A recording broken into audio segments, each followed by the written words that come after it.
Good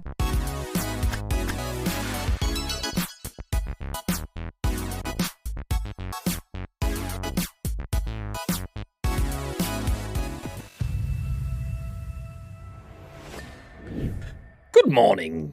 Is it the morning? I think it's the morning. We'll say it's the morning. Hi. Welcome into twitch.tv/IceCreamUploads. My name is Graham D. And I'm joined by Mr. Bib. I'll read Bib. Good afternoon, Graham. How are we doing this fine Wednesday afternoon? I'm not too bad. I'm not too bad. I've decided to wear my PlayStation football jersey because we have a Nintendo story and we have an Xbox story and we don't have any PlayStation stories. So I thought, I've got to balance out the levels, because if you don't balance the levels, then Tito just starts to get starts shaking. Ads does the same as well. So yeah, I've just seen maybe it's just absolutely. It's not my internet. Just turn around and looked at it. It's not mine, so I don't know what it is. The internet's still on, still connected, unless I'm randomly connected to the weekday. No, I'm connected. Yeah. I'm not. No, it's fine. I don't get it. I don't know. Oh well. Do you know what? If Bibby looks like he's a smashed lasagna today, that's just how he normally looks. It's nothing to do with him being pixelated. That's literally Bibby looks blurred in real life. That's facts. That's facts. Park life. That blurred. Blurred. Oh, was in Windsor. Hi. Who's this? Pirate. Hey. We've had 4 babies. We've baby. had 4 Cool babies, face. baby. We've had 4 babies, baby cool face. I'm assuming you called me baby cool face, and that wasn't just the emotes being read out by the TTS. Cheers, baby cool face. We have had 4 babies. That is madness. God damn. Babies. And then you've subbed to the channel for quite a long time as well. Well, you're on 39 months. 39. That's not right. Wow. Oh, no, actually, yeah, I'm thinking 12 months. Derp. Nice. Maths with Graham. Nice. Let's go. Anyway, what was I saying? Oh, that was it. I was in Windsor the other day, and some guy shouted out across this. We'd been to Honest Burgers, got a burger, went and sat in Wetherspoons because it was next door, and some guy, he was shouting across the room to his mates, and the only thing missing was 2 dudes to stand up after him and go, "Part life," because he sounded just like the dude doing the like full-on Cockney bit. Like there's a video of some dude where it's like he's ranting at someone on the internet and he's going, "You fucking," and then someone just goes, "Part life," and it was that. It was the exact same tone, the exact same pace, the exact same accent. It was nice. No breaks in between. We just go for it. Goddamn right we do. I love you, pirate. I saw that the loot drop was drawn yesterday. Yes. Pirate has been in it for 39 months, and how many times has he won it, babe? Do you know what? I actually think he's won it once. Has he? I thought Pirate has never won the loot drop. I think we had this. He's saying that he's never won it, but I think he has won it. I don't believe. I feel like I need to go. Yeah, and I feel like I need to just check. Pirate, have you ever won the loot drop? Give us the details. Because you got. I can't remember. People like Sunlight. I mean, I don't know whether Sunlight paid for her sub or whether Sunlight got one in the gifting spree last week. But imagine that, just getting a free gift there. Bosh, that's it. Win the loot drop. Oh, one time, he says. One time? Ooh. Because I remember looking through and seeing his name there, but I think we had this for like, I don't know, however long we've been doing it for. I think he didn't win for like 2 years and then finally ended up winning. Ah, okay. Maybe that's what it is. I think that was the running joke. The meme is just burned into my head from history. God damn. I mean, Sunlight Riot, congratulations. There are people out there like Spike, like Gagad, that have won it more than once. How dare they? Or like David, who has won it, but then had to give it to someone else because he's not allowed to win it because it's related, and that would be like, Justice for Pirate. It's been over a year since, it feels. Okay, well, I'll let myself off then, because I don't even know what I did last week, let alone next year. Tito, how many times have you won it? Has Tito won it yet? I don't think so, actually. I don't think so. I really should have documented all of our winners. That would have been quite nice. Yeah, you should have done. You should have done, babe. I'm pretty disappointed. I never win nothing. Yeah, you get the participation awards when we send you the No One mod prize kind of stuff. So Nice.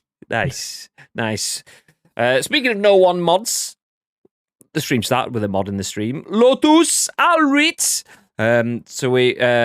To which Wes responded, he's watching Moistoma, which having a Moistoma sounds like an ailment, is what I said in the chat. Oh, I've got a bit of a Moistoma. Oh, the doctor said I need some cream to get rid of my moistoma, kind of thing. It's like something that just keeps leaking. Fuck's sake. Nice. Yes, I can speak to the stream team. Exactly. As it mentioned in the video, just join the Discord, be a sub and stuff. You can speak to the stream team. Nice. Imagine having that behind a paywall, though. I mean, I know we make it as into a bit of a joke, but imagine that actually having that hidden behind a functional paywall. Woo. You can talk to me. I will not reply to your tweets, especially if your name is Ted Knott. It's not Ted Knott, it's Theodore Knott, actually. Theodore Knott. Yeah, there you go. I bet people must think that we fucking hate Tito. Like, whoever's listening to this podcast, like, that has no backstory, has no origin story, just must think that we just take the piss out of him all the time, which... I could say, I've had a confused face on for like 15 seconds. Like, people must think we hate Tito. What, do we not? Love you. Your colour is sitting on his face, so... No, his face is there. Like, I had his face down at the side, but then I realised his face... Like I said, whenever I'm in meetings and stuff, I've moved it out of the way, because having stuff in the background, fine, but someone's face, kind of like when you're at professional meetings, a little bit different, but I thought, fuck it. I've got no meetings for like 2 weeks scheduled anyway in this room. I've got them in real life and stuff, which means I don't need them in the room, so Tito's back in his place. But he's also on a death box, so, you know, maybe that's just prophesizing. I don't know. Sounds awful. The future is awful. Shit got bleak. Shit got bleak. Chat got bleak. There we go. Shit got bleak. Nice. I did say from the start that I was entering so I could get a hat. You did. And we gave you the hat, even though it wasn't a hat week. So that's it now. You just have to keep subbing anyway. If not, we take the hat back. It's just the rules. Confirmed.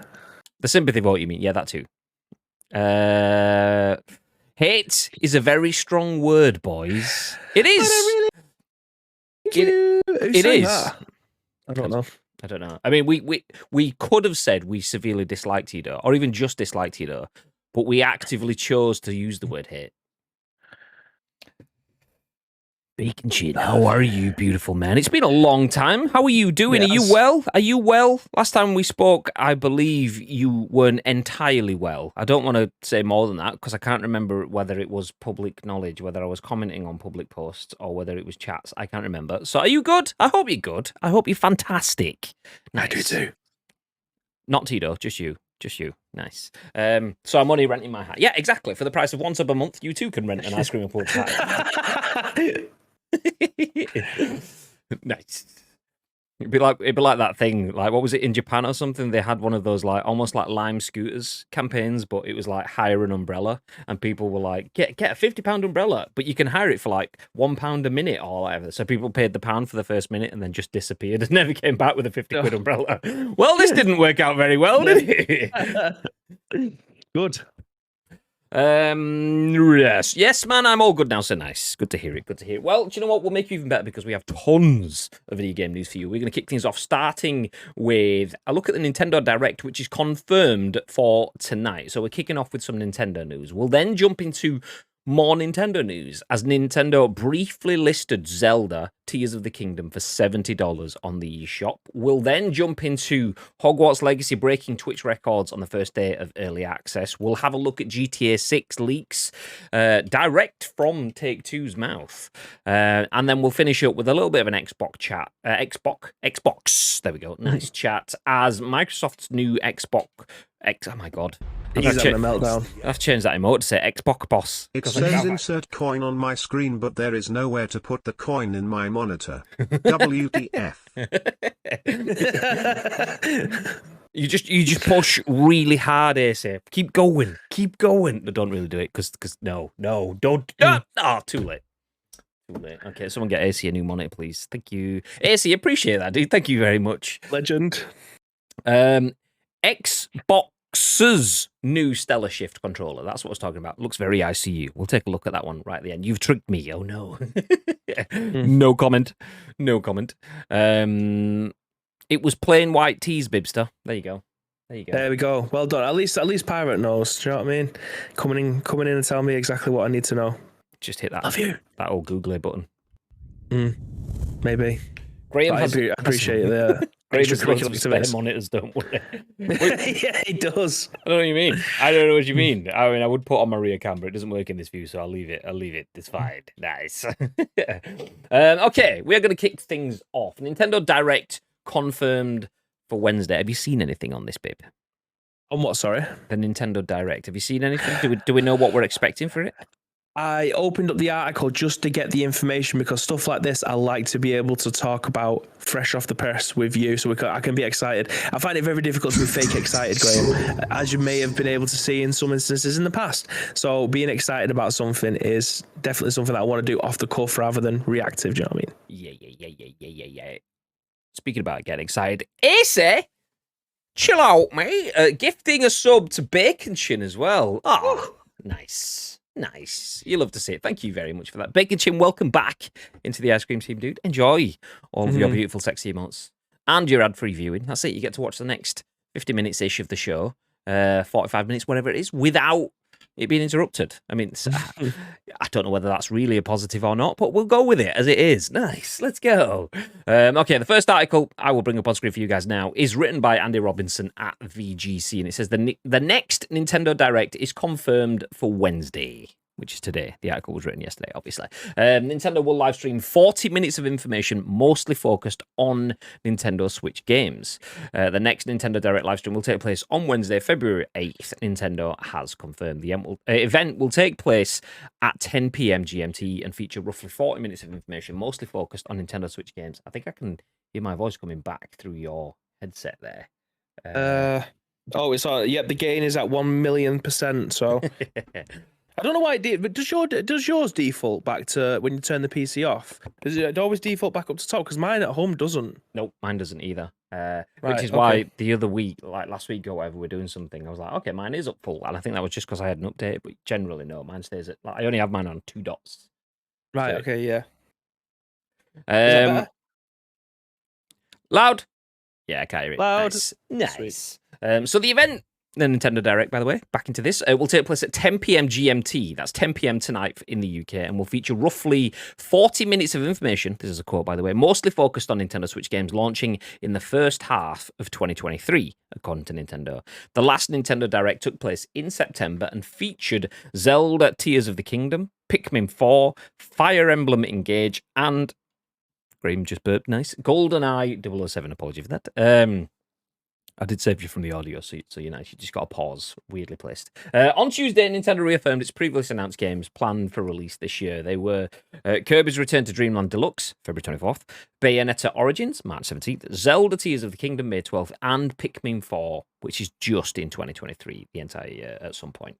Last week, the Nintendo eShop page for Advance Wars 1 and 2 Reboot Camp was updated, potentially indicating that a new release date for the long-delayed game could be announced. Giant Bomb reporter Jeff Grubb, who correctly reported that Nintendo Direct would be held this week, speculated that Nintendo could finally confirm a new release date for the title, which was delayed from its planned 2022 release date due to the Russian invasion of Ukraine. Another title that has suffered delays, The Legend of Zelda Tears of the Kingdom, will be released in May and could launch alongside a special edition Switch OLED console.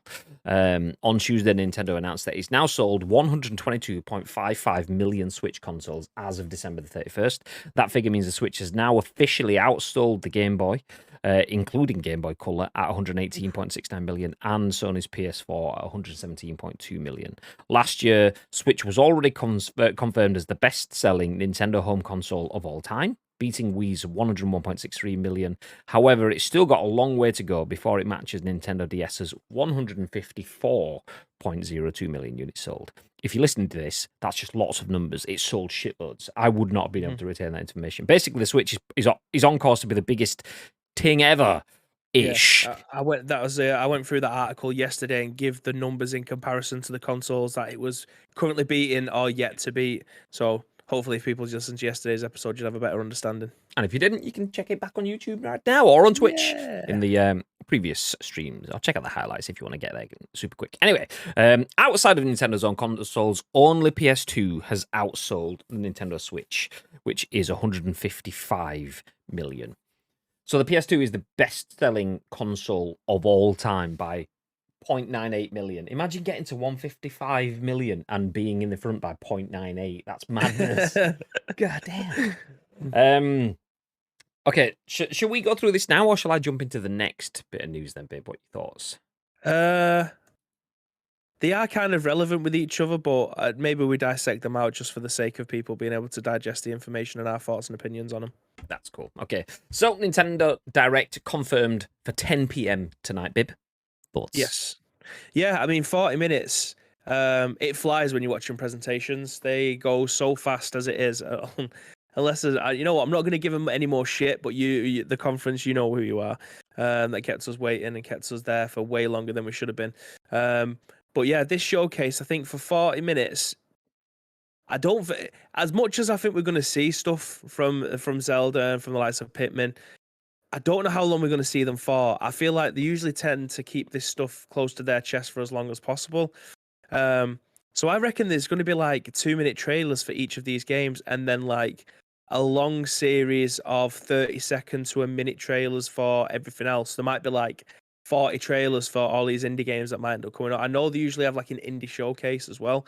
But I feel like 40 minutes is such a long time for them to show first party games that are coming out the first half of the year.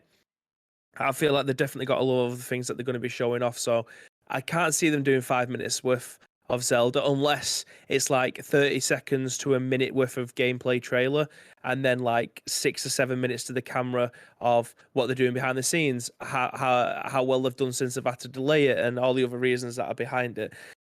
I feel like they're the only two ways that this is going to be a viable 40 minutes without cramming in a shit ton of other games that people might not have ever heard of before, or games that are returning IPs or something along those lines. So we've seen enough conferences over the years to get an idea of what we're going to be seeing and how they're going to form.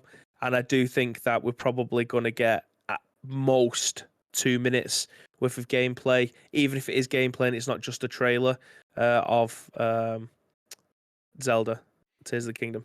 No, I agree. I do agree. 40 minutes in the grand scheme of conferences isn't that long. Like that's all. Yeah, no, 90 minutes is kind of where you have been engineered to be. Obviously, in the world of directs and things like that, and state of plays and so on, 20 minutes can be something that you just get. It is what it is. So 40 minutes in that sense can be quite long. And Nintendo Direct obviously does fit into that. It is a direct. It is more like a state of play. There isn't a host generally leading you from pillar to post, because every time that happens, it's like in football. When you get stoppage time, you need to add 30 seconds for every substitution, even though it might have just been a quick pop on off. You kind of have to do that with a host. Every time you go from okay, Bib is in the studio to an intro, a trailer, or then from the intro trailer, you're going back to Bib in the studio, who then hands off and then talks into the next bit kind of thing. Each bit adds a bit of time because you don't go, oh, that was a trailer, and then you go straight into it, you go, okay, that was a trailer talking about blah, blah, blah, shout out to the team, blah, blah, blah, blah, blah. Anyway, now let's transition from that into our next thing, which is blah, blah, blah, blah, blah, blah, blah. And then you start talking about the next thing kind of thing. So those add up. So a direct allows you to be like, pow, pow, pow, pow. So in that sense, 40 minutes can be a little bloaty. Especially if you've got, how can I put it? Do you know what? Let's just say stuff you're not interested in. Shit. Yeah. That's what I was going to say. stuff you're not interested in. I didn't want to say the word shit, but I thought, fuck it, let's go and say it anyway. Because, I mean, there's nothing wrong with calling something shit. If I think something shit, that's my opinion. Nice. If other people like it, jobs are good, and that's great. And I often find out of all the consoles, Nintendo is the one that I align with the least, which I'm a very much a loud, bombastic, FPS, mainstream. I'm a Michael Bay gamer. If it's big and it's loud and it's flashy and it's a bit stupid and not really artistic, but you get the idea. Okay, that's fine. I'll take it. That's fine. And Nintendo does all the weird, colourful, quirky stuff around the edges that maybe just doesn't always appeal to me, which means you'll get your 8-minute segment on Zelda. What's the new one called? Tears of the Kingdom. You'll get your 8-minute segment on Tears of the Kingdom, and I'll be like, yeah, boy. But then you'll get Pikmin 4, and I'll be like, yeah, okay, man. Advance Wars 1 and 2 reboot. No, I'm not. No, I didn't know there was a 1 and a 2, and I wasn't bothered about a reboot camp version of it either. So a lot of it gets lost on me. perfect timing. But like I say, what's right for me isn't necessarily right for everyone. Enix is a great example of someone that will probably watch a Nintendo conference. I'm not specifically a Nintendo conference, but Yeah. he will watch because he has a very different taste in games to me. He's called Enix because of a Japanese developer and Japanese video games and so on. So I only worked that out 2 weeks ago, by the way, Jordan. Genuinely in the office, I had to ask Graham if that was the case, and he confirmed with a very large grin on his face, thinking, "You fucking idiot." I mean, the clue was when he told us.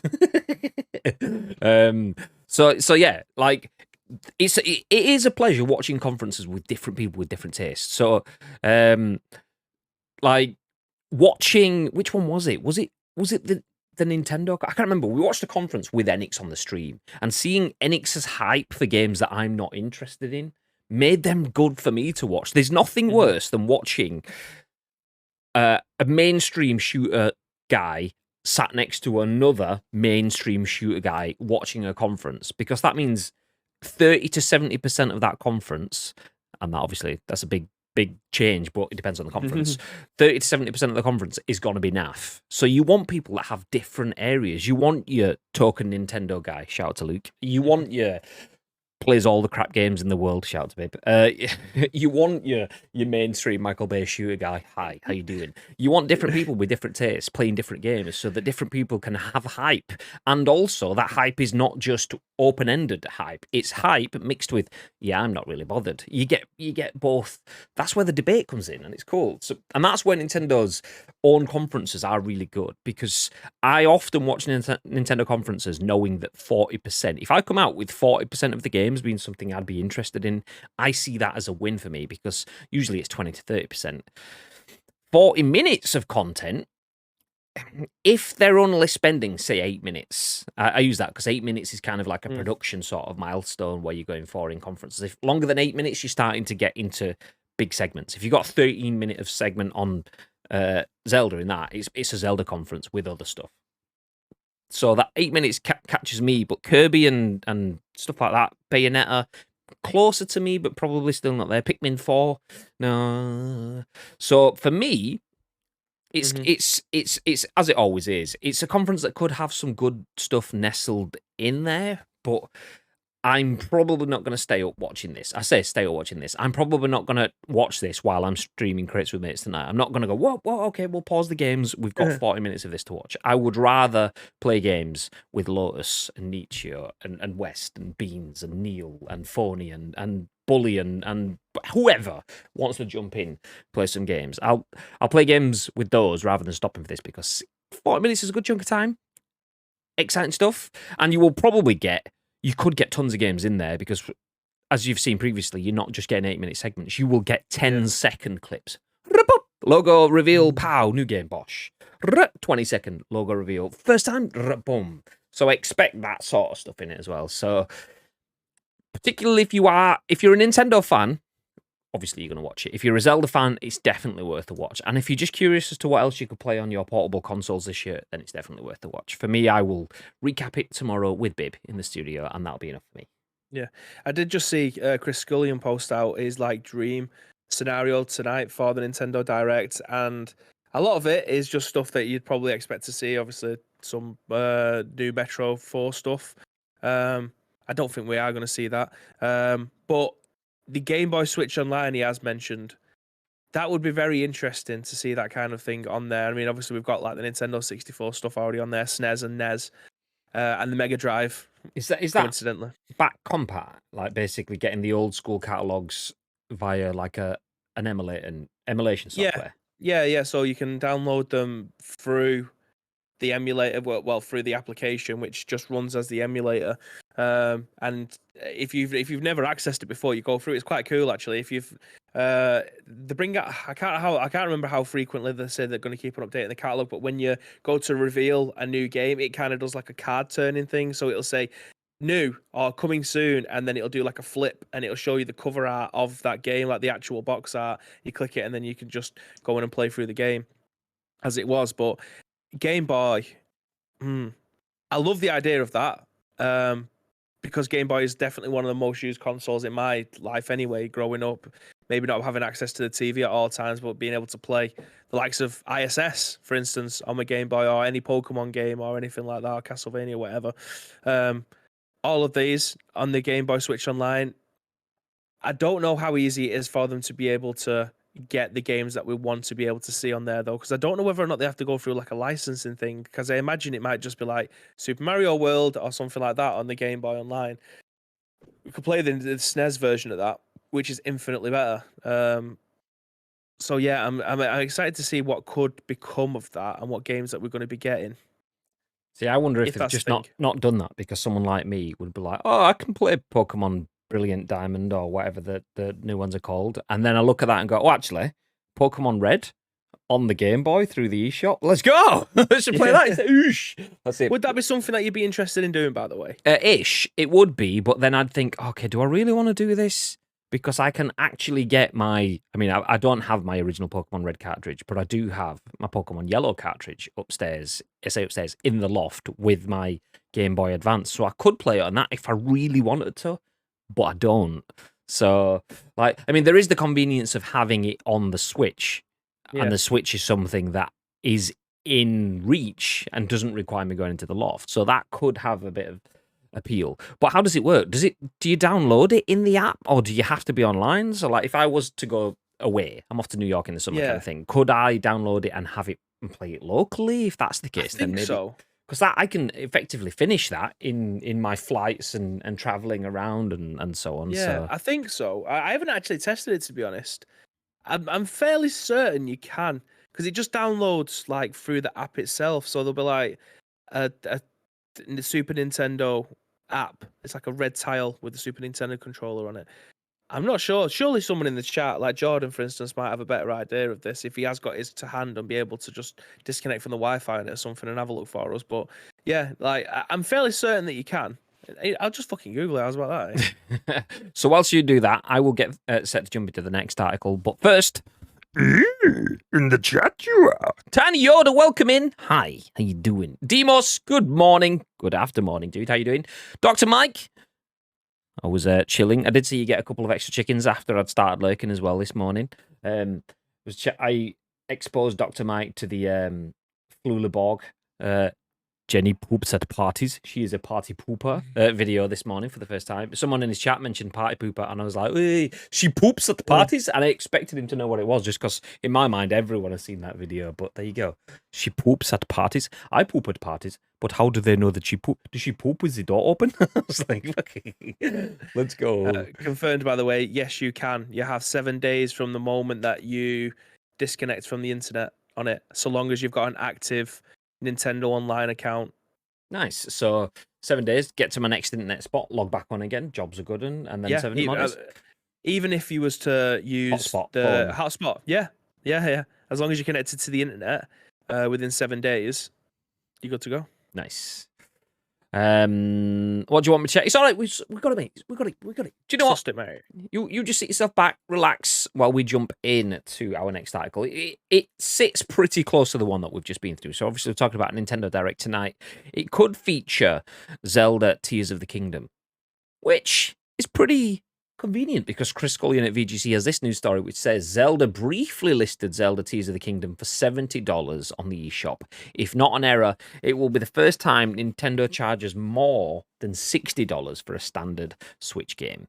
Nintendo briefly listed The Legend of Zelda Tears of the Kingdom for $69.99 on the US eShop. As noted by numerous sources, including Wario64, the eShop was listing the game for $69.99 for a period of time. The price is now no longer visible on the eShop page, with only the message releasing in 2023 visible. If this is to be the game's price, it will mark the first time Nintendo has charged more than $59.99 for a standard edition of a digital Switch game.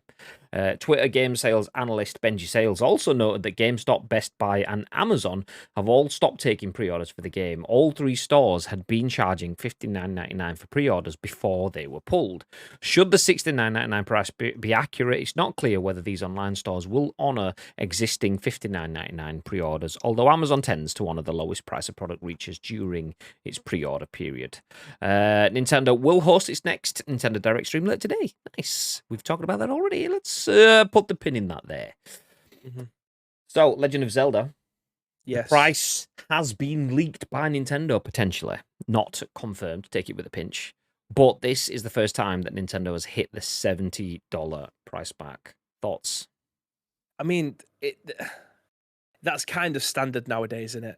Like, I know it's not something that we want to see, but we've been living off of the cheapest prices for video games for about 15 years.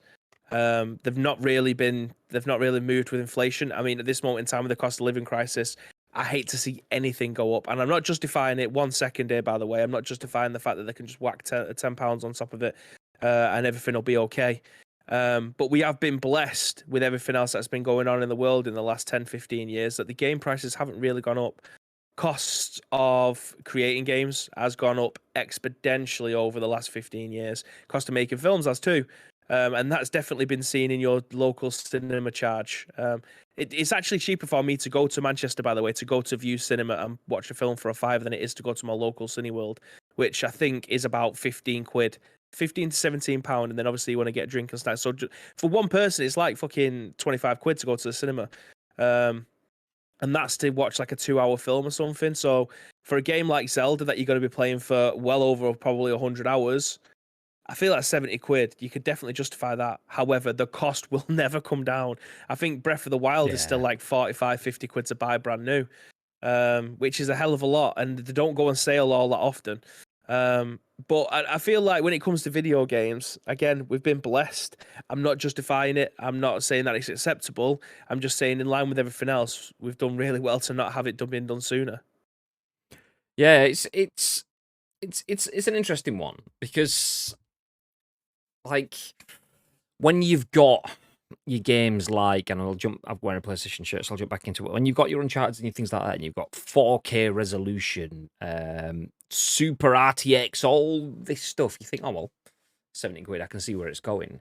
When you're on a system like the Switch, you're thinking, okay, well, am I paying for a game that's not really running at the best it could be, or am I paying for a great experience because all of the money that's actually going in is to make sure that this looks as great as it does, but then also runs on a system that is hamstrung massively? Is that what it is? That 70 quid, is it paying for all the extra optimization? If it is, and you're having a great time, then it is still a great expense. As we mentioned quite a few times, and Bibby just mentioned then, paying pound for pound for a film versus a game, games are an absolute bargain. So it's no surprise that video games are the highest grossing medium of any entertainment slice within anything. Films, movies, music, whatever. Video games make more money. It's just straight up because, and that's with them being pound for pound a much cheaper prospect. It's because of how much you can get out of them. Mm-hmm. So 70 quid for a game is not a lot. I must admit, though, it does sit a bit more uncomfortably with me than it would for a PlayStation game or an Xbox game. If Halo didn't release in 27 different parts and came out as Infinite in one game with the multiplayer, with the co-op story mode, with single player, everything comes out together, that has so much in it that paying for 70 quid for that, I'm thinking, okay, well, this is great. I've got a TV show on the horizon and all this. At that point, last year, you're thinking, okay, this is a 70 quid game. But releasing it in components, it kind of doesn't feel like it has that impact. Yeah. Halo Early Access. Yeah, exactly. But for a Nintendo game, it's like you mentioned, there's already jokes about Nintendo tax. Any other game has been out for 2-3 weeks and it'll drop by 10, 15 quid, whatever. Unless it's on digital. You're gonna keep seeing the price drop. There'll be sales periods where it drops below 20 quid quite often or whatever. And then after 12 months, it will probably sit at a steady rate. It may even go back up because the people that want it after 12 months are the people that are not just opportunistic. It's been cheap. Yeah. It was 20 quid, so it's now set at 29.99 always. There might be 1 or 2 times a year where it drops back down to 20 quid again. Job's good, and you get that. But Nintendo, it always stays at that 45, 50 quid mark. You may get some games, obviously not Nintendo's first-party titles. You'll get your Warner Brothers games or whatever, which will drop down in price. You'll get them in Amazon Black Fridays and Amazon Prime Day sales and so on. 70 quid for a Nintendo game in 2 years' time, that's probably still going to be 70 quid, though, just feels like I get Nintendo want to push the price up of their games to cover development, but I'm not sure it's even covering development. It's, like, for other things, you see where that money goes. For this, you feel like you're making tons of money for a system that doesn't require that much already. So are you just wanting, do you just want extra money? I mean, there's nothing wrong with that. It's business, but is that what it is? Because I feel like that's what it is more. With an Xbox and a PlayStation, I kind of feel like, oh, do you know what? You probably deserve the extra money. For Nintendo, who've sold 27 versions of the Switch already and are rumored to be selling another version of the OLED Switch around Zelda again in the summer, then charges 70 quid for games, I just feel like everyone's struggling, but you want more. Ugh. And I feel that I feel it more with Nintendo than I do with other brands out there. Yeah, so taking a mix of what you've said and what Jordan said, for those of you that are listening to this on audio services, Jordan's mentioned in the chat that everyone thought Tears would be a Switch 2 release, but it makes sense for Nintendo to release it on Switch first and then make a new version for Switch 2. And then a mixture of what me and you have both said. I do feel like they probably could have gone with a £50-55 price tag for this version with a view to drop in the £70 version when the new Switch inevitably comes out, because the £70 charge has been pushed up with the new gen consoles, next generation. Right? They're just going, oh, same generation, I'll take a bit more cash as well. Yeah, so it, like, for instance, a Call of Duty coming out on PlayStation 4 is probably going to be £50 or something like £45-50, but then you want the next gen version, the PlayStation 5 version, you're looking at like 70 quid. Xbox is a little bit of a murky area because of the cross-platform and the smart delivery system. You could arguably just charge £70 and it'll work on both. Jobs are good, and do you know what I mean? Like, they don't have to do any extra development on that one. It'll just pick which one, the newer version, and you'll be able to play it off of that. But with the Switch version, yeah, I can see where you're both coming from, and I do agree that they probably could have done with holding off. If they're definitely going to be bringing out a new console within the next 12 months, then they might have been able to justify the 70 quid on top of that. Yeah, $59.99 is more than most games, I imagine, will sell for. Like, a lot of people, like, you pick up every game that's been thrown in for 25 quid, every game that's been thrown in for 40 quid and 50 quid and so on. It's the 60 quid mark. A lot of games in the last generation that came out at 60 quid didn't even sell for 60 quid. You'd pick it up in Asda for $49.99, not $59.99, that kind of thing. So Nintendo already was holding its own brand stuff at such a high, I want give a game. Okay, nice.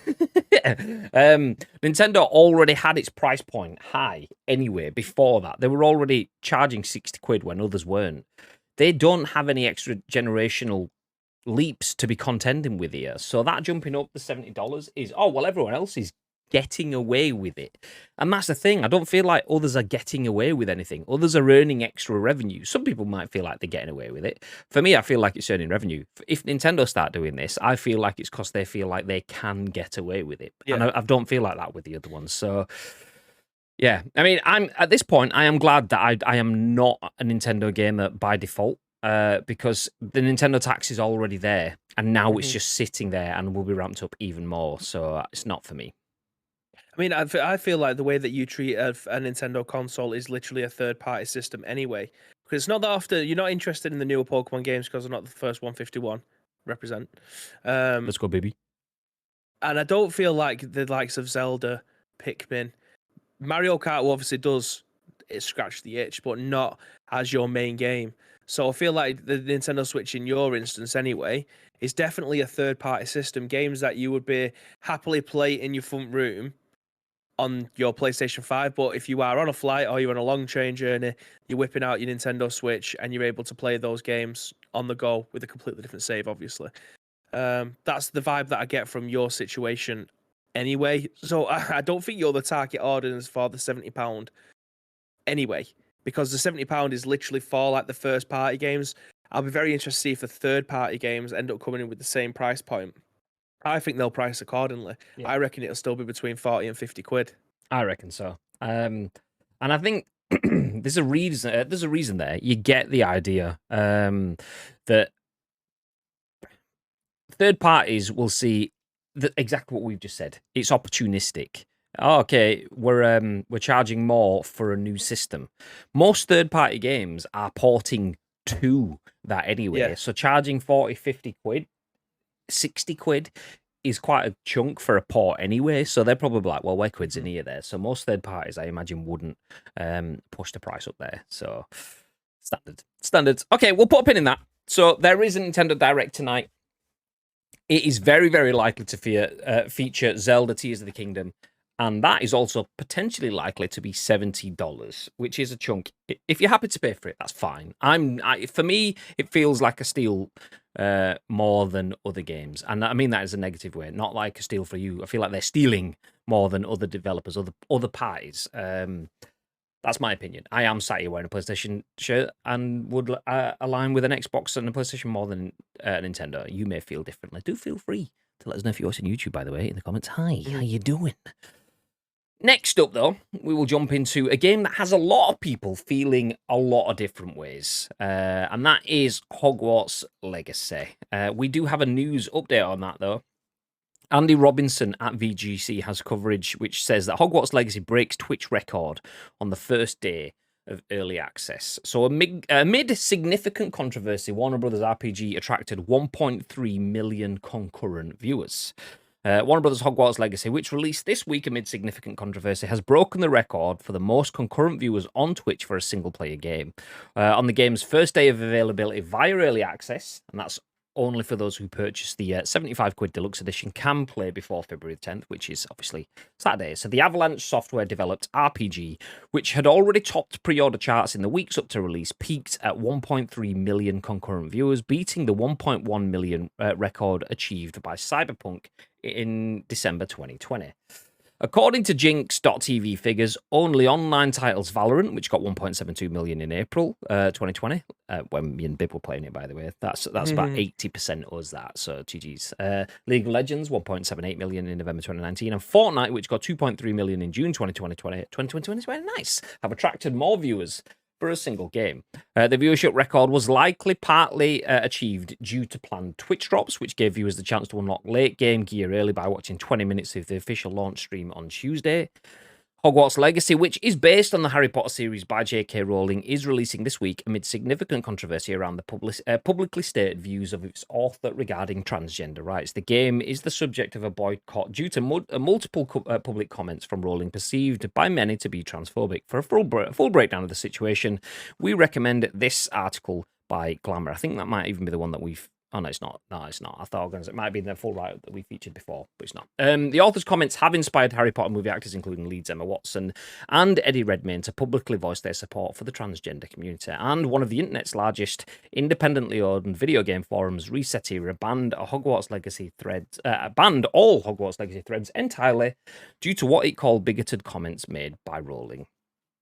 Although the author was not involved in the development of the game, critics know that Rowling will likely profit from Hogwarts Legacy and benefit from its popularity. Asked about possible boycotts in August, Warner Brothers head of gaming David Haddad told Axios, quotes, "We're going to stay very focused on the game that we built and the great job that the Avalanche studio has done." He added, "We want everyone that loves this world and loves these stories and loves these characters." We want everyone. Okay. There's no real endpoint to that, but we get the idea. We get the idea. The game has smashed records for a single-player game. Anyway, 1.3 million concurrent viewers. Bib, thoughts? Yeah. Well, it got mentioned in there alongside the likes of Cyberpunk, so it seems to me that any game that's got some sort of controversy around it Twitch is profiting off of it. Or Twitch is thriving off of it. Like, there's people who obviously won't buy this game to make their voices known, but they're going to go and watch people play it because they still want that. People would have grown up with this, with Harry Potter. I didn't. I've read the first book. I think I've said this like a billion times. Read the first book, watched the first film, and then I don't know why, didn't resonate with me. It resonates with me now more being an adult than it did when I was a kid, which is definitely what it was intended for. But yeah, it hasn't resonated with me, so I've not really that much interest in playing or watching it. However, there is a lot of people that would have liked to have played, but don't want to be seen as to lining J.K. Rowling's pockets, which is absolutely fine. That's entirely your prerogative. That's the word I'm looking for. I did think of something earlier though. Like, if she was going to be making money off of it, I imagine the money from your game isn't going to be going into her pocket, right? She would have been paid upfront for this. She would have had like a lump sum to license this game off, a couple of million or something like that, and then or the game shares, shall we say, will just go to the developer and the publisher, right? That's usually how video games work. Possibly. It depends on how they've signed it. So it's either they've paid a significant chunk to license the IP, and that is an agreed sum. Call it 10 million. It could be more than that. Let's just say 10 million. You pay 10 million and you get to create the game within set confines. Jobs are good and nice. So you can't do whatever you want with that brand forever. You've got either a set time frame or a specific project benchmarks or whatever that you've got to stay within. The alternative is that you do it with maybe some money up front or no money up front and then pay a share of what you earn off the back of that. So it could be one way or the other or a little bit of both. So yeah, it's very, very likely that J.K. Rowling has already been paid for this, but it's also very, very likely that she could keep getting paid as a result of sales of this. So I don't actually know. I don't think anybody does actually know how that works, apart from the people that were involved in the contracting of that. But yeah, I don't actually know. Well, clearly, there's a need for people to want to consume this in some way or another. If you don't want to vote with your wallets, absolutely fine. But I can guarantee a lot of those people will be watching other streamers play it just to be able to see what the game's like, invest in themselves in the story in some way, shape, or form. Like Harry Potter means a lot to a lot of people. Under the circumstances of what's going on at this moment in time, people are taking a stance, and rightly so. But there's an awful lot of people out there as well that A, can't afford the game, and two, just want to be able to have a look at some Harry Potter stuff. But it just seems games that are surrounded by controversy seems to be the ones that are propping up Twitch.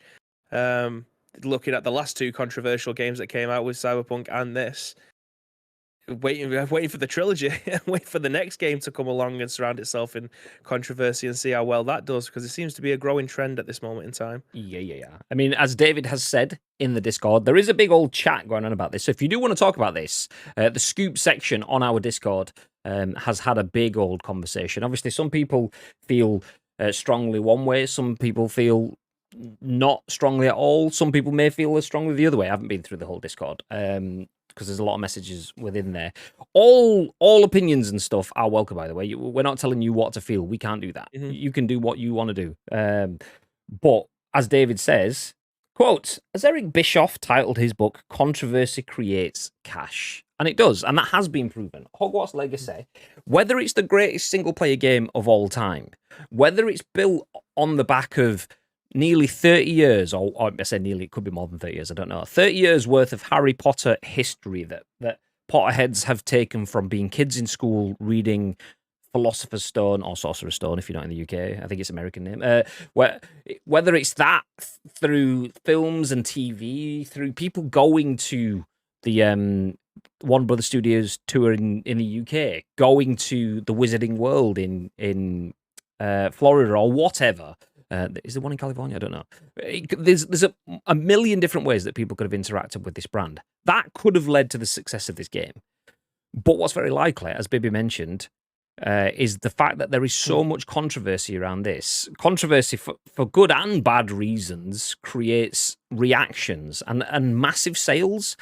A lot of that will have been positive. People wanting to play something that they wanted to experience. Some of that will have been negative. People buying that game just to stick the one up at the man being obviously J.K. Rowling in this instance. So yeah, basically, if you want to release a game, surround it with massive controversy and you will be bajillionaires by the end of the year. It is a shame that there is a lot of that in the world at the moment. Obviously, Andrew Tate's and this whole situation, it's a shame that so much controversy, like, I mean, I'm not saying it's a shame that Hogwarts Legacy has reached top. Obviously, my house has always been a big Potter house, but it's a shame that that game is now smashing records, not because of what that game offers, but because of controversy around it. It's a shame that we live in a world where controversy breeds so much success. That shit, that negative people, that toxic people can fund big record-breaking movements. The Andrew Tates of the world shouldn't be the ones that we're fighting over column inches for or talking about. But it is what it is. It is what it is. But there you go, just in case. Sorry, what you say? Could you put an argument forward that Harry Potter is genuinely bigger than her? I mean, because it's not stopping people from going Potter World. I'm going to call it Potter World then. My mate Harry Potter World. It's not stopping people from going there. I mean, it's not. Yeah. You could. I mean, people have been making those sort of arguments as well, and there's all sorts of nuances. I don't believe it's an argument that or a conversation that I'm equipped for. And it's, if I'm honest, I don't have the time to be equipped for it, because every time I try to look into the nuances of it, people have an argument, and then people have a counter argument, and then people counter the counter kind of thing. And there's so many fine nuances that I'm not qualified to say that. So yeah. Can you separate the art from the artist? Some say yes, some say no. The only real people that can decide whether you can separate the art from the artist is each individual person. So if you think Potter is bigger than J.K. Rowling, if you whatever you choose for yourself. If you feel like the whole J.K. Rowling situation is something that can't be ignored, then choose that for yourself. It's your own decision to make. The next game of controversy will be FIFA 24, including Man City. Ooh. Listen, Man City will be playing alongside Wrexham in the rest of the world section. That's where Man City will be next year. We'll still be in the game. We're too big to fail. Do you know what I mean? We're too big to get slandered down into the non-league. And I say that with my chest. 6 years later. Yeah, that's it. Well, the thing is, though, we are, as much as people don't like me saying this, because I think I've just got to say it, and I am going to say this, but we are a poster boy of the Premier League. The only people who are going to benefit from this are the Premier League if they send us down. Like, we bring in too much money for them. We bring in too much TV rights for them. I know there's up and coming teams like Newcastle that are going to be, well, they might end up being in the shit as well at some point, because, you know, Arab owners and stuff like that. They don't want any Arabs owning anything at this moment in time. So if they end up putting us all the way down there, the only people that are going to lose out is the Premier League ultimately. And I don't think that they want to, the amount of money that they bring in and their Christmas parties that they end up getting from our fines, I think they'll be losing out on a lot of money if they end up sending us down there. Nah, rather than dropping you down, they'll find a way to keep penalising you once every couple of years for the next 10 seasons or something. Oh shit, the coffers are running low. Fuck them City boys again. Ooh. We can afford to pay it. It's fine. Where did we get to? Hogwarts is the first game this year already that is worth the 70 quid I paid. Such a good game. I've heard a lot of people saying the exact same thing too, as well, which I actually, leaving all the controversy to the side, I'm very happy to see not only a Warner Brothers game, but a AAA game actually hitting the spot, because that hasn't been happening consistently over the last 24 months. So seeing a game that has been around in this the gaming sphere for 5, 6, 7 years, finally hitting the shelves and actually being as good as people wanted it to be, it is a good sign for video games. Yes, please. I'm going to make a game about my favourite car, the VW Beetle. Liking this game will mean you're a Nazi, as it was designed by Hitler. It's going to be a hit. There you go. Some controversy. They're creating cash. Nice. Remember the Rangers. Well, that's the thing, though. Like, I feel like if City or any team from the Premiership really were dropped down multiple divisions, I feel like, and a lot of people that are lower league fans will probably dislike me saying this, but I feel like it's easy to get up through the divisions if you've got cash. Yeah, look at Salford. Until you get to maybe League One, but the Championship, definitely. Like, you can get to the Championship, but then it's not that easy to get out of the Championship. Yeah. If you do that, then you can just put all your effort into. It's easier to stay in the Premiership, and I believe that's a very difficult thing to do. But I would say it's easier to stay in the Premiership and try for that 30-point margin than it is to go down to the Championship and fight for promotion. I agree. There's way too many games. Yeah. So it's shit, but it is what it is. And so I feel like if City went down, they'd just be like back-to-back promotion. Boop, boop, boop, boop. we would end up going down to League Two or into the National Law, 5 years to get back to the Premier League, and then win the Premier League before Liverpool do again. But the thing is, though, I think you'd go like, you'd straight back up, League Two, League One, Championship, and then that's where you might come up first time, but not necessarily automatic promotion. It might be a case of, squeaky bum time in the playoffs kind of thing, because you can buy your way up any league, really, but once you're in a league that's that competitive, it's not necessarily a sure thing. It's the same way that City have had money forever, but they've not won the title every year because it's not a sure thing, and the Championship is that good. And where was it? Gag had mentioned, remember the Rangers? That's a very good example, which kind of reinforces what I'm saying, whilst also insult Scottish football in the fact that the Scottish Premiership is like the Championship. So Rangers were straight back there, but then it took them a bit of time to actually start to get a foothold in the Scottish Premiership, because they were at kind of saturation point in terms of Scottish football. Celtic were already super difficult to beat. So if Rangers did get back there, it takes them time and a bit of luck, and the other teams not being on their day, which is obviously more of the luck for you to be able to be successful there. Anyway, too big to fail. Heard that before, and companies went bust. Yeah, I understand that we probably, we aren't too big to fail. It's a tongue-in-cheek statement, but there's a lot more riding on City going down in the Premier League than there is City themselves, because the owners, the emphasis is on them to prove. Seriously though, hand on heart, if we have done something wrong, then throw the fucking book at us. I'm not going to sit here and defend Man City because I'm a City fan just for the sake of defending them. If we've cheated, which, taking my blue specs off, it's been a bit dodgy, like for the last 12 years. Like, I can say that with my chest. Like, some things don't really add up. But I'm going to leave that to the people who know a lot more about the ins and outs of the club than I do. But genuinely, if we have done something horrific, really bad, bungs being done left, right, and centre, then genuinely just throw the fucking book at us, because we've only got ourselves to blame. It's actually quite funny when you look at it, because I mean, a lot of people don't read the details, and they're just pissed at the fact that City have got shitloads of money and don't want them to be winning. So go, fuck it, yeah. But like, I mean, I've not done in-depth reading, but from the bits that I did read, it sounded like you probably didn't even need to be in trouble anyway, because if the owner of a club wants to put money in, that is fine for FFP rules, but it's the way that he's done it. He's kind of like done his own sort of corporate sponsorship and paid himself, but not just put his own cash in, which actually breaks rules. So it's kind of like 6 and 1, half a dozen the other in that sort of sense. If a state-owned club can just put money in, then what does it matter if it's done it through, oh, by the way, my sponsorship, airways.com, has just sponsored the club for 72 bajillion, rather than just sticking 72 bajillion straight into the bank account. What's the difference? It's the same. So I mean... We're up in the docks for having our grass 1 millimetre shorter than we should have done as well. Genuinely, that's on the document. That's one of the things that the Premier League have come at us for.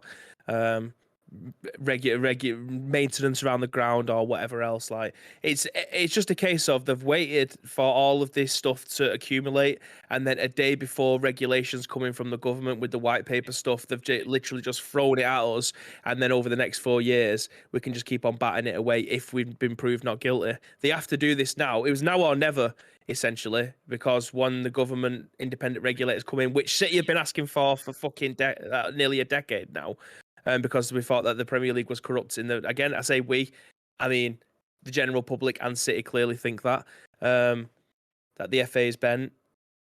Regulators want to come in to do it independently, and now we've been fat. Now the Premier League want to take us to court. A little bit too much of a coincidence in my liking, but again, I will stand on the hill if we've done something wrong for all the fucking buck at us. I ain't going to defend us for that. Where is it? There we go. I tried to find the story. News Thump, which is banter news. Breaking news: Manchester City's funding irregularities disappear after Sheikh Mansour buys the Premier League. That's the thing with the governmental regulation. It's like, yeah, we definitely want the governmental regulation. Who leads that department? Stephen Mansour, Mr. S. Mansour. All right, nice. That's right. The league is now sponsored by Etihad Airways, by the way. So yeah, there you go. If you do want to hear more of that, then do join us on the Ice Cream Upwards Football podcast, which one day we will start, because we could talk about this shit for absolutely hours. Anyway, too big to fail. Heard that before on companies went bust. Yeah, that's the thing though. Too big to fail, I do feel applies to someone like a Man City, because Man City is not just a company trying to make profit. It's not just a football club trying to make profit. It is state backed, and whilst they have the interest of Sheikh Mansour, they are too big to fail. They can just keep going. They can go, actually, Erling Haaland, we know you can go play for Real Madrid right now, but we'll pay you £1 million a game if you play in the 4th division. He'll be like, yeah, all right then, let's go, baby. Maxfield and Tanmere away. Let's go. imagine running out on the pitch knowing that you, for that game, are getting paid more than the stadium's worth. What the fuck? I tell you what, though, if we end up getting relegated, I'm telling you now, every single team is going to up their game. Like, they've been playing at 70%. I'm not talking about City, the rest of the league. They will be playing at 70%, not really giving it in their own, but fucking City roll up in their City. I can guarantee you it'll be a cup final to every single team, and the quality of the league will go up. It's the same when most teams go down. Leeds goes down, people try harder against those. Huddersfield go down, again, they try harder. Newcastle. It's the magic of the FA Cup, but week in, week out. That's what every it is. week. Yeah. But the quality of the league will go up anyway. Why is there no Woman U or Woman City? Cancel the FA. For fuck's sake, David. They will add Quidditch as DLC. Everything in game points to it. There was original conversations about Quidditch, so I interacted with it very early on, saying Quidditch in game, and one of the CMs was like, "Oh, eyes emoji kind of thing." So I always thought Quidditch was coming, and then after a while they announced that it wasn't. And I wonder if that's just because of, the game was delayed. So was that something that just couldn't fit into it? And then realized, okay, we'll have to take it out because it won't be on time. It'll probably bug it and all that sort of shit. But then that does tie into paid DLC. I would pay for Quidditch DLC purely off the back of you're called Enix because of Final Fantasy. My best Final Fantasy memory ever is Blitzball in Final Fantasy X, which is basically Quidditch. So, yeah, there you go. Whoa, leave Salford out of this. Exactly. We still struggle to get out of League 2, even though we're in the playoff places and 4 points off top 3. Yeah, but that's the thing, though, like, Salford is a little bit different from the point I was making in terms of, like, a team dropping down will find it easier to get back up than a team that's pushing up unless that team has proper sugar daddy funds. And Salford does have sugar daddy funds compared to everyone else, but it doesn't have Man City levels of sugar daddy funds. It has, old school rich owners, not New World Football rich owners, because a New World Football rich owner can buy countries. An old school rich owner would buy the star player, and that would be about it. So yeah, Salford can buy star players for a league, can buy 2 or 3 of them, but 2 or 3 star players, as any league in the world can show you, buying 2 or 3 absolute worldies doesn't necessarily mean you're going to win the league next time. So Salford still have a little bit of that. Anyway, football aside, let's jump into our final 2 stories. This one is by AKSHAY PATEL at the game. A GTA 6 leak was an emotional matter, says Take-Two CEO. So the GTA 6 leak was an upsetting episode for the developers, is the tagline. Rockstar suffered its biggest leak in September last year when a pre-alpha of its upcoming GTA 6 title surfaced online. Wow, we'll move that advert because that is massive and moving. Get out of here. Soon after, Rockstar confirmed the leak and said that he was extremely disappointed that it happened in the first place, but will continue to develop the game without any disruption. However, almost 5 months later, Take-Two Interactive CEO Strauss Zelnick still feels the emotional effects of the leak. In a recent interview with IGN, Zelnick said, quote, "We take leaks very seriously indeed, and they disappoint all of us. It's really frustrating and upsetting to the team. However, as a business matter, we're not affected. But as a personal matter and an emotional matter, our teams are affected." The leak also drew the attention of the FBI and DOJ, as Rockstar was in close contact with these officials to apprehend the perpetrator. Apparently, the notorious hacker group Lapsus, which hacked Nvidia, Microsoft, and Uber, was reportedly behind this. A 17-year-old was also arrested in the UK, who pleaded not guilty when accused of leaking GTA 6 information. The leak may have dented morale at Rockstar, but Take-Two, its parent company, has a tricky financial situation to navigate. It reportedly failed to meet its revenue and sales forecast, despite seeing growth in overall numbers. It also reported a net loss of $153 million, as opposed to a net profit of $144 million in the year-ago quarter. Its losses are expected to deepen further as it cited macroeconomic forces and consumers spending on more established titles. To offset this, Zelnick says Take-Two plans to reduce around $50 million in costs. Cost cutting is usually synonymous with layoffs, which has been on the rise in the industry recently, but Zelnick said that the reduction in force will be pretty modest. In better news, Take-Two reported that NBA 2K23 has now sold in more than 8 million units, up more than 3 million from the previous quarter. Nice. While GTA 5 has hit 175 million copies sold, and Red Dead Redemption 2 managed to sell a surprisingly strong 4 million copies to finish the quarter, with more than 50 million copies sold lifetime to date. I mean, I don't feel like we need to spend too much time on this, but GTA 6 leak was pretty emotional. I think that kind of says it all, right?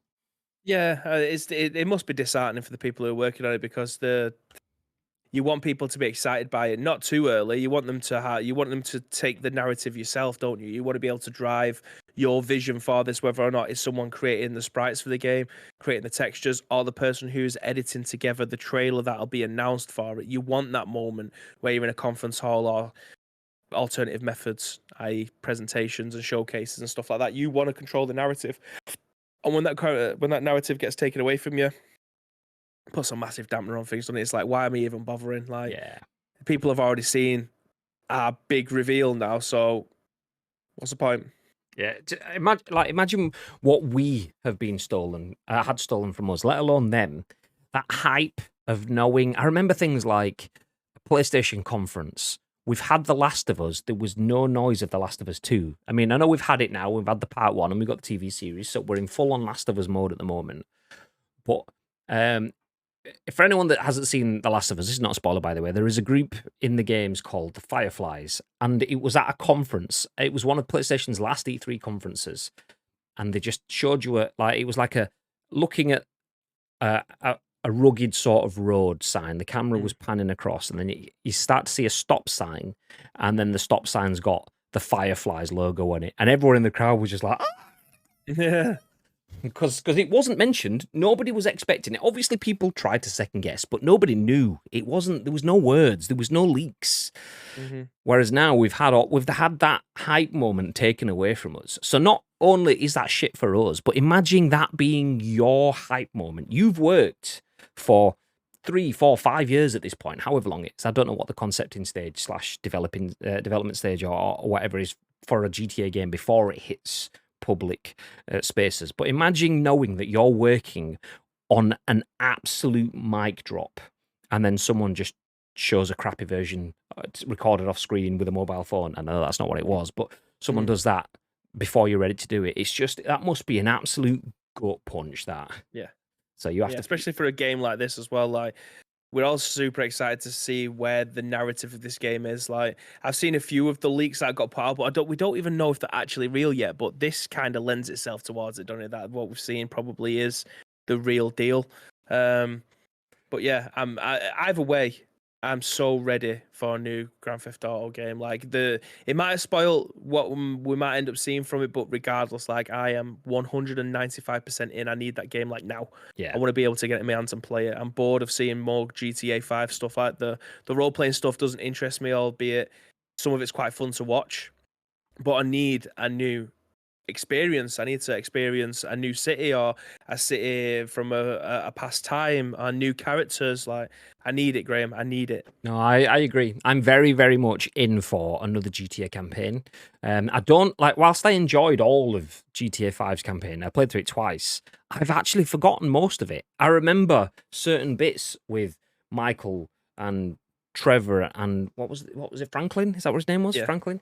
Even that, forgetting his name. Like, I know Carl Johnson's name off the bat, and Tommy Vercetti, and it's just like, you remember that sort of stuff. I remember as much from Vice City bajillion years ago as I do from the GTA 5 story, because it was good, but it just didn't hit.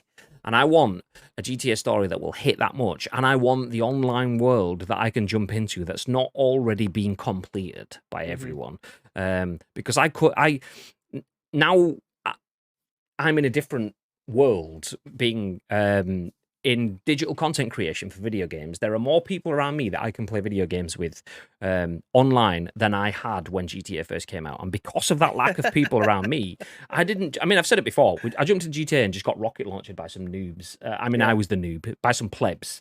And I thought, well, this is shit. It's dominated by wankers, and new people just have no way of getting into it. Fuck that shit. And it spoiled it for me, and I never really went back. Shout out to Alpi. He did that to me, bastard. Chased me around the map as well. So yeah, fuck that shit. But now I've got good people that will jump in it with me, kind of thing. So it absolutely. We need to do raids with the boys. It absolutely screams of a game that I'm very much interested in. Like you know what I'm like for finding a game and a world that I can commit myself to. PUBG. So doing that in a fully evolving online environment with other people, yes, please. Yes, please. Which is why the day before or after or the year after or the decade after or the next millennia after or whatever it's going to be called when it finally arrives has my attention so much. It has the potential to be something wonderful. So does GTA, but GTA is so much more likely to actually hit the spot. So it's a shame that they had it taken away from them, but I'm still excited for it. Tell you what else I'm excited for, babe. Go on, hit me with it. This controller. This is the Stellar Shift Xbox controller. It was out yesterday, for 60 quid. Do you know what? You've seen Xbox controllers and PlayStation controllers and all your aftermarket controllers and so on that have all these different colours and skins and versions and everything. But this one is of significant interest. There's only the one picture in the article because tell me that's not an Ice Cream Uploads controller. Look at that background image and tell me that is not an Ice Cream Uploads controller. Oof, beautiful. Big fan. Xbox. Hey, I know I'm wearing a PlayStation top. I will happily change back into my Xbox t-shirt if you send me one of these. Just saying. Just saying. Nice. Yeah. Nice.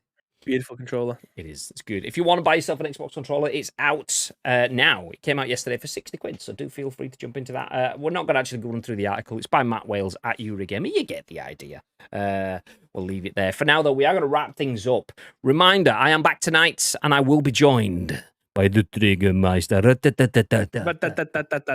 And I assume, I've not actually spoken to people because it's been a busy all day again, trying to wrap things up from the Rumble. I assume that we will be joined by Legoff. And then, I mean, Beans only ever tends to jump in when Lotus is not around because significant dislike there. I just wish Beans had the balls to admit it rather than just dancing around. Oh, Lotus is going, yeah, I'll jump in for Beans. Mate, you win everything. Surely you should have some confidence in yourself by now. Just tell Lotus you don't like him so we can all move on. Yeah, so games tonight. Oh, there he is. You're none. Lotus is in the chat. We'll see who we're joined by. But we are definitely playing games from around 6:30ish. So just less than 3 hours. Do feel free to join us for that. But before any of that happens, Mr. Bibb. Yeah. Hi. Hello. Hi. Hello. Is there anything you'd like to add? Yes, there is. Thank you very much, ladies and gentlemen, for joining us for the third episode of The Scoop this week. If you want to help shape the remaining 2 shows, there is 2 ways you can do so. First of all, find us on social media. It is at Ice Cream Uploads across all major social media profiles, or alternatively, get involved with our Discord and not fuck off. If you're watching this on any of our on-demand services...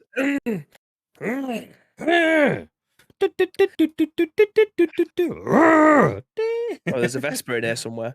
Yeah, you guys should know the deal by now. All we need from you is the URL plus your thoughts and opinions. We will then give you our thoughts and opinions on the very next show, which will be live from this studio. At what time tomorrow, Mr. Graham Day? 10 a.m.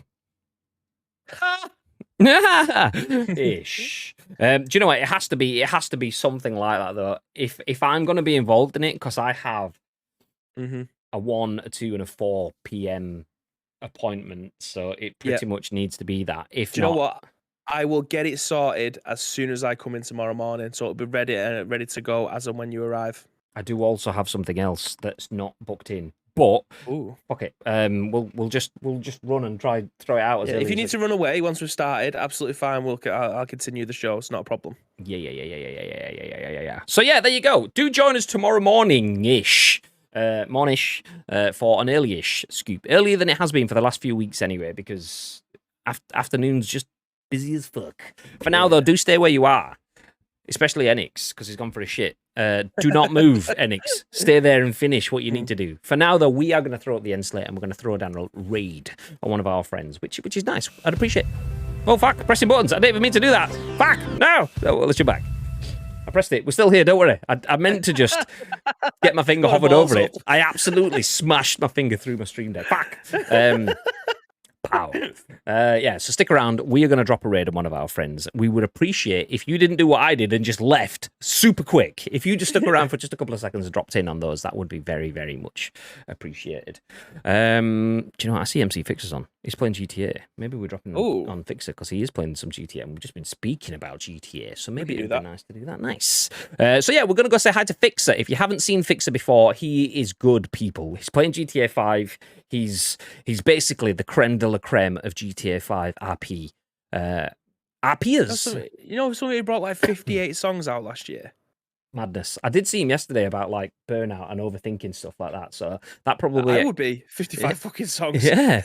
So yeah, Fixer. Not only is he a good RPer, but he makes tracks that if you've ever watched GTA RP at a high level, you've probably heard his tracks in the games. He's that good. So yeah, stick around for the raid on Fixer. But until next time. Oh. Stay frosty. Wait. He lets people use his songs to stream without worry of a DMCA. What a lad! Exactly. There you go. Sorry, babe. What? Going over to him. Until next time. What? Stay frosty.